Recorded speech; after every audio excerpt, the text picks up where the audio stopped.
नमस्कार दोस्तों, स्वागत है आपका मेरे चैनल कॉमिक्स लाइफ में। शुरू करते हैं नागराज सीरीज़ की एक और धमाकेदार कॉमिक्स, नागराज और कालदूत। इच्छाधारी सांपों का द्वीप नागमणि द्वीप। मणिराज की मृत्यु के पश्चात द्वीप का सम्राट बना नागराज, लेकिन विश्व से अपराध का सफाया कर देने का संकल्प लिए नागराज अधिक दिन वहां नहीं रुका। प्रोफेसर नागमणि द्वारा तैयार किए गए नकली नागराज की खोज में चल पड़ा वह। उसके बाद नागमणि द्वीप की बागडोर राजकुमारी विसर्पी के हाथ में थी। नागराज द्वीप तक कैसे पहुंचा, यह जानने के लिए देखें प्रलयकारी मणि और शंकर शहंशाह। लेकिन उस दिन द्वीप पर एक हंगामा सा मच गया था। नाग सैनिक ने कहा, राजकुमारी जी, राजकुमारी जी। नाग सैनिक बोला, द्वीप पर फिर बाजों ने आक्रमण कर दिया है। राजकुमारी जी, वे कई नागों को उठाकर ले गए हैं। राजकुमारी विसर्पी सिंहासन से उछल पड़ी। उसने झपट कर अपने शस्त्र उठा लिए और बोली, जल्दी चलो पुजारी बाबा, हमें कुछ करना होगा। उधर बस्ती में भयानक बाजों ने नागों के बीच आतंक फैलाया हुआ था। तभी नाग कुमारी विसर्पी क्रोध में उफनती हुई वहां पहुंची। अपनी प्रजा और सैनिकों की बाजों द्वारा होती दुर्दशा देख उसने अपना धनुष बाजों पर दान दिया और बोली, मैं इन्हें जिंदा नहीं जाने दूंगी पुजारी बाबा। और अगले ही क्षण उसने बाजों पर बाणों की वर्षा कर दी। उस भयानक हमले से घबराकर बाजों का झुंड आकाश की ऊंचाइयों में खो गया। पुजारी बाबा ने कहा, आज भी बाज हमारे कई नागों को दबोच ले जाने में सफल हो गए। द्वीपवासियों ने राजकुमारी को घेर लिया और बोले, राजकुमारी जी, हमें इस मुसीबत का हल ढूंढना ही होगा, वरना एक दिन यह द्वीप वीरान हो जाएगा। राजकुमारी बोली, इस मुसीबत को केवल एक ही व्यक्ति समाप्त कर सकता है और वह है नागराज। द्वीपवासी बोले, नाग सम्राट नागराज। जैसे भगवान ने उनकी पुकार सुन ली, आसमान हेलीकॉप्टर की आवाज़ से गड़गड़ा उठा और नाग मानवों में एक हर्ष की लहर दौड़ पड़ी। वे खुशी से चीख उठे, नागराज, लो नागराज आ गया। नागराज हेलीकॉप्टर मैदान में उतारकर द्वीपवासियों के पास पहुंचा और बोला, राजकुमारी विसर्पी, पुजारी बाबा, यह सब क्या हो रहा है? विसर्पी ने कहा, द्वीप पर बाजों का आक्रमण हुआ था नागराज। पुजारी बाबा बोले, वे हमारे कई साथियों को उठाकर ले गए हैं। नागराज क्रोधित हो उठा और बोला, ओह, इन शैतानों को समाप्त करने का कोई उपाय शीघ्र ही सोचना पड़ेगा। तभी हेलीकॉप्टर पर चढ़ा शूलकंठ चीखा, राजकुमारी, पुजारी बाबा। पुजारी बाबा ने कहा, क्या हुआ शूलकंठ? नागराज बोला, ओह, इसे क्या हुआ? शूलकंठ ने कहा, देखिए, यहाँ एक अन्य मानव भी है। यह सुनते ही प्रहरी नाग क्रोध से फुंफकारते हुए हेलीकॉप्टर की ओर लपके। नागराज ने कहा, ओह नहीं, ठहरो। नागराज विद्युत की गति से हवा में लहराया और बोला, ठहरो, रुक जाओ। क्रोधित नाग प्रहरियों को वहीं रोककर नागराज हेलीकॉप्टर में घुस गया। अगले ही क्षण नागराज के साथ नागदंत को हेलीकॉप्टर से बाहर आते देख सभी नाग चौंक उठे। पुजारी बाबा ने कहा, नागराज, कौन है यह मानव? नागराज ने कहा, नागदंत, जिसने नागराज बनकर पूरे विश्व के सामने मुझे आतंकवादी बना दिया था। विसर्पी ने कहा, ओह, लेकिन तुम इसे यहाँ क्यों ले आए नागराज? द्वीप के नियम व कानून के अनुसार यहाँ बाहर का कोई भी मानव आकर जीवित नहीं रह सकता। नागराज ने कहा, मैं जानता हूँ विसर्पी, लेकिन नागदंत केवल मानव नहीं है, मेरी जितनी शक्तियों का स्वामी है यह। विसर्पी, पुजारी बाबा एवं समस्त नाग मानवों, द्वीप के अलावा अगर यह शैतान कहीं और रहा तो पूरे विश्व की गर्दन पर तलवार बनकर लटकता रहेगा। क्या आप मानव जाति का विनाश चाहते हैं? पुजारी बाबा ने कहा, कदापि नहीं नागराज, हम इसे द्वीप पर ही कैद में रखेंगे। नागराज ने कहा, चलो नागदंत। शीघ्र ही पुजारी बाबा उन्हें लेकर बस्ती से दूर बनी एक झोपड़ी के पास पहुंचे और बोले, नागराज, यह है द्वीप का कारागृह। पुजारी बाबा ने कहा, भुजंग भट्ट, संभालो अपने नए कैदी को। अगले ही क्षण भुजंग भट्ट ने नागदंत को कारागृह में धकेल कर द्वार बंद कर दिया। पुजारी बाबा ने कहा, चलो नागराज, यह भुजंग भट्ट की कैद से बचकर नहीं निकल सकता। रात घिर आई थी। नागराज नागदंत की तरफ से निश्चित हो चुका था।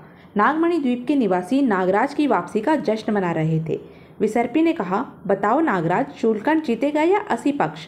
नागराज ने कहा, थोड़ा धीरज धरो राजकुमारी, अभी हार जीत का फैसला हो जाता है।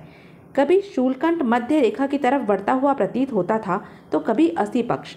एक द्वंद्व शूलकंठ व असी पक्ष के बीच जारी था, व दूसरा भुजंग भट्ट की कैद में पड़े नागदंत के दिलो दिमाग के बीच। वह सोचने लगा, मुझे हर हालत में आज ही रात इस कैद से बाहर निकलना होगा। दूर हट जाओ मेरे शरीर से, अब मुझे इस कैद से आज़ाद होना है। और अगले ही पल अपनी असीमित शक्ति से उसने नाग रस्सी का बंधन तोड़ दिया और फिर नागदंत का एक मामूली सा प्रहार ही उस कारागृह का दरवाजा तोड़ने के लिए काफ़ी था। नागदंत सोचने लगा, नागदंत को इस कागज की जेल में कैद किया है नागराज ने। अभी उस भुजंग भट्ट को भी देखता हूँ। कहाँ है बे भुजंग भट्ट? लगता है डरकर भाग गया। नाग के रूप में विश्राम कर रहा भुजंग भट्ट यह ललकार सुनकर फुंफकार उठा। शीघ्र ही वह नाग मानव के रूप में आ गया और बोला, सावधान नागदंत, मैं तुम्हें कैद से भागने नहीं दूंगा। और अगले ही क्षण भुजंग भट्ट की पूंछ की फौलादी टक्कर नागदंत की छाती पर पड़ी। फिर भुजंग भट्ट ने नागदंत को संभलने का अवसर न दिया। भुजंग भट्ट ने कहा, अब तुम्हारी हार निश्चित है नागदंत। भुजंग भट्ट के इस दाव में फंसे नागदंत को अपनी जान निकलती सी प्रतीत हुई। तभी नागदंत ने एक अमोघ शस्त्र का प्रयोग किया, जहरीली फुंकार, जो एक हाथी को भी मौत की नींद सुला देने में सक्षम है। भुजंग भट्ट बोला, उफ, यह क्या किया शैतान, मुझे कुछ दिखाई नहीं दे रहा। भुजंग भट्ट लड़खड़ा गया और उधर लड़खड़ा गया असी पक्ष। इधर शैतान नागदंत ने भाला उठा लिया था। वह बोला, अब तुम्हें तुम्हारी निश्चित हार यानी मौत से कोई नहीं बचा सकता भुजंग भट्ट। उधर शूलकंठ ने विजयश्री प्राप्त की। विसर्पी ने कहा, असी पक्ष हार गया नागराज। नागराज बोला, हाँ, शूलकंठ जीत गया। इधर घायल हुए भुजंग भट्ट को नागदंत भाले से गोदता चला गया और फिर घायल भुजंग भट्ट को तड़पता छोड़ वह भाग निकला। अंतिम सांसें गिनता हुआ भुजंग भट्ट नाग रूप में आकर रेंगता हुआ नगाड़े पर चढ़ गया। उसने सोचा, मुझे मरने से पहले नागदंत के भागने का समाचार नागराज तक पहुंचाना होगा। और फिर वह अपनी आखिरी सांस तक नगाड़े पर फन पटकता चला गया। उधर नागराज ने शूलकंठ की विजय पर तालियां बजाई। नागराज बोला, बहुत अच्छे शूलकंठ, तुम निश्चित ही सर्वशक्तिमान हो। और तभी वातावरण नगाड़े की आवाज़ से गूंज उठा। चौंक उठा नागराज। वह बोला, पुजारी बाबा, यह नगाड़े की आवाज़ कैसी? पुजारी बाबा ने कहा, नागराज, लगता है भुजंग भट्ट किसी विपदा में है। शीघ्र वह कारागृह तक पहुंच गई। पुजारी बाबा ने कहा, ओह, महाबली भुजंग भट्ट तो मृत पड़ा है। नागराज ने कहा, हाँ, नागदंत फरार हो गया। और अगली सुबह नागमणि द्वीप पर नागदंत की खोज प्रारंभ हो गई। स्वयं नागराज भी तेजी से नागदंत को खोजता बढ़ रहा था।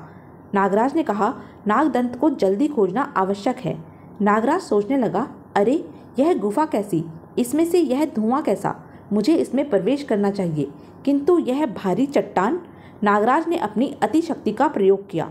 नागराज ने सोचा, जरूर उस नागदंत ने ही इस चट्टान से इस गुफा का मुंह बंद किया होगा। शीघ्र ही उसने चट्टान को हटा फेंका। नागराज सोचने लगा, वह जरूर ही अंदर छुपा होगा। आगे तो अंधेरा बढ़ता जा रहा है। ओह, उस मोड़ से रोशनी आ रही है। ओह, यह तो किसी भयंकर जीव के सांस लेने का स्वर लगता है। वह भयानक दृश्य देखते ही विस्मय से आंखें फैल गई नागराज की। वह सोचने लगा, ओह, यह कौन है? भयानक सर्प फुंकार उठा। कालदूत की गुफा में घुसकर उसकी तपस्या भंग करने की चेष्टा कैसे की दुष्ट मानव!